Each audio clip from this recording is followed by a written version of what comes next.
கிறிஸ்துவுக்குள் பிரியமானவர்களே, இந்த நாளுக்கான மாலை நேரம்னா அப்போஸ்தலனாகிய யோவான் எழுதின நிருபம் 2ஆம் அதிகாரம் 1வது வசனம். 1 யோவான் 2:1. 1 ஜான் 2:1. என் பிள்ளைகளே, நீங்கள் பாவம் செய்யாதபடிக்கு இவைகளை உங்களுக்கு எழுதுகிறேன். ஒருவன் பாவம் செய்வானானால் நீதிபரராயிருக்கிற இயேசு கிறிஸ்து நமக்காக பிதாவினிடத்தில் பரிந்து பேசுகிறவராய் இருக்கிறார். அதாவது இப்போ யோவான் என்ன சொல்றாரு, நீங்க பாவம் செய்யாதபடிக்கு. அப்ப என்ன, இப்பதான் 1வது அதிகாரம் 9வது வசனம் பார்க்கும்போது சொன்னா, நம்முடைய பாவங்களை நாம் அறிக்கையிட்டால் பாவங்களை நமக்கு மன்னித்து எல்லா அநியாயத்தை நீக்கி நம்மை சுத்திகரிப்பதற்கு அவர் உண்மையும் நீதியும் உள்ளவராய் இருக்கிறார்னு. அப்ப என்ன அர்த்தம்? இல்ல, அதாவது என்னன்னா, பாவத்தை கர்த்தராகிய இயேசு கிறிஸ்து மேற்கொண்டாரு. அதனால நம்ம பரிசுத்த ஆவியின் மூலமாய் அந்த பாவங்களை மேற்கொண்டு வாழக்கூடிய மக்களாக வாழ முடியும். நீங்க ரோமர் 6வது அதிகாரம் 12 14 வரை உள்ள வசனங்கள் பார்த்தீங்கன்னா, ஆகையால் நீங்கள் சரீர இச்சைகளின்படி பாவத்திற்கு கீழ்ப்படியத்தக்கதாக சாவுக்கேதுவான உங்கள் சரீரத்தில் பாவம் ஆளாதிருப்பதாக. பாவம் உங்களை ஆளாதிருக்கட்டும். நீங்கள் உங்கள் அவயவங்களை அநீதியின் ஆயுதங்களாக பாவத்திற்கு ஒப்புக்கொடாமல் உங்களை மரித்தோரிலிருந்து பிழைத்திருக்கிறவர்களாக தேவனுக்கு ஒப்பு கொடுத்து உங்கள் அவயவங்களை நீதிக்குரிய ஆயுதங்களாக தேவனுக்கு ஒப்பு கொடுங்கள். இப்ப நீங்க நியாயப்பிரமாணத்திற்கு கீழ்ப்பட்டிராமல் கீழ்ப்பட்டிருக்கிறபடியால் பாவம் உங்களை மேற்கொள்ள மாட்டாது. அப்ப என்ன, உங்களுடைய சரீர அவயவங்களை எல்லாம் நீங்க என்ன பண்ணிட்டீங்க, இப்போ நீதிக்கு பாத்திரமா, கர்த்தருக்கு உரிய பாத்திரமா மாத்திட்டீங்க. அதனால என்ன, உங்களை பாவம் மேற்கொள்ளாது. அப்ப என்ன, நம்ம முன்னாடி பாவிகளாய் இருந்தோம், இப்போ நம்ம பரிசுத்தவான்களாய் இருக்கிறோம்.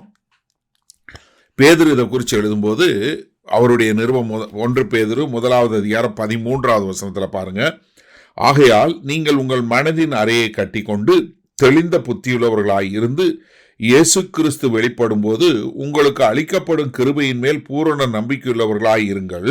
நீங்கள் முன்னே உங்கள் அறியாமையினாலே கொண்டிருந்த இச்சைகளின்படி இனி நடவாமல் கீழ்ப்படுகிற பிள்ளைகளாயிருந்து உங்களை அழைத்தவர் பரிசுத்தராய் இருக்கிறது போல நீங்களும் உங்கள் நடக்கைகள் எல்லாவற்றிலும் பரிசுத்தராய் இருங்கள்.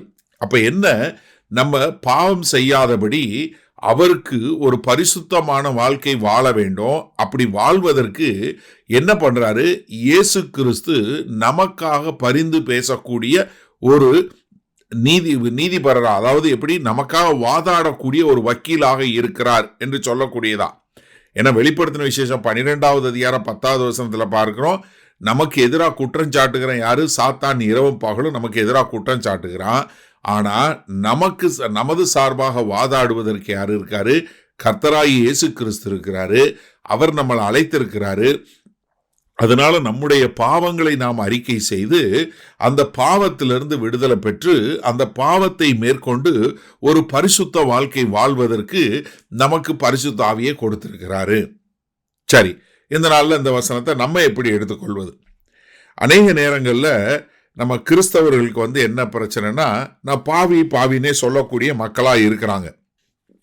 ஆனா தேவனோ நம்மளை பாவத்திலிருந்து மீட்டெடுத்து ஒரு பரிசுத்த வாழ்க்கையை கொடுத்திருக்கிறாரு.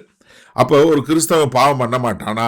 இல்ல, பாவம் பண்ணாலும் உடனே என்ன பண்ணுவான், அவன் அதை அறிக்கை செய்து அந்த பாவத்திற்கான பாவ மன்னிப்பை பெற்று அதிலிருந்து ஒரு மீளக்கூடிய ஒரு சூழ்நிலை. அப்ப ஒரு பாவத்தை மேற்கொள்ளக்கூடிய ஒரு தன்மை எதன் மூலமாய், நம்முடைய பாவங்கள் மன்னிக்கப்பட்டது என்று சொல்லக்கூடியதா.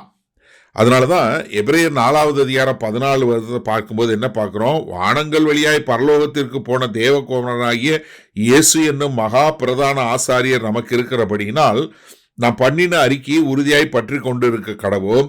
என்ன, நம்முடைய பலவீனங்களை குறித்து பரிதபிக்க கூடாத பிரதான ஆசாரியர் நமக்கிறாமல் எல்லா விதத்திலும் நம்மை போல சோதிக்கப்பட்டு பாவம் இல்லாதவராய் இருக்கிற பிரதான ஆசாரியரே நமக்கு இருக்கிறார்.